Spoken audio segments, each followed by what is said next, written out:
Tere! Mina olen Sille-Liis Männik, Tartu Ülikooli psühholoogia doktorant. Paljude maailma rahvaste vanasõnadest võime leida mõtte, et teiste aitamine võib ka meid ennast õnnelikumaks teha. Ka näiteks Dalai Lama on öelnud, et kui tahad olla õnnelik inimene, tuleb üles näidata kaastundlikkust. See kõlab usutavalt, aga kas see on ka tõsi? Õnneks on tänapäevane psühholoogiateadus testinud selle väite paikapidavust ja saanud mitmeid huvitavaid leide. Näiteks ühes USA's 2008. aastal tehtud uuringus küsiti osalejatelt hommikul, kui õnnelikult nad ennast parasjagu tunnevad. Siis anti neile kas $5 või $20 ja nad pidid selle päeva jooksul ära kulutama. Kui üks grupp pidi selle raha kulutama iseenda peale, siis teisele grupile öeldi, et raha tuleb kulutada kellegi teise peale, näiteks annetades see heategevusse.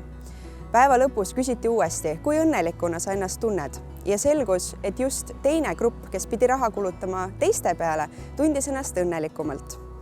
Aga miks võib olla nii, et annetamine teeb meid õnnelikumaks? Esiteks võib annetamine muuta meie minapilti. Me justkui tõestame endale, et oleme keegi, kes tahab ja ka saab teisi aidata. See suurendab meie enesekindlust ja paneb meid tundma vajalikuna.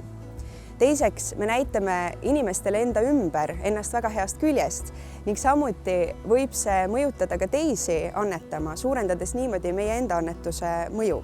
Kolmandaks, vähendame annetades süütunnet või stressi, mis võib meil tekkida, kui saame teadlikuks kellegi raskest olukorrast. Ja lisaks hakkame rohkem hindama neid asju oma elus, mis meil endal on hästi. Näiteks armastavad inimesed meie ümber, piisavalt rahalisi vahendeid, et mitte nälga tunda või hea tervis. Enda õnnelikumaks tegemine enamasti ei ole ja ei peakski olema annetamise peamine eesmärk. Aga sellegipoolest on tegu meeldiva ja teretulnud annetamise kõrvalmõjuga, mida arvesse võtta.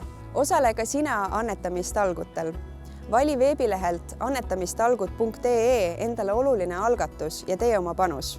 Kohtume heade tegude päeval 29. novembril.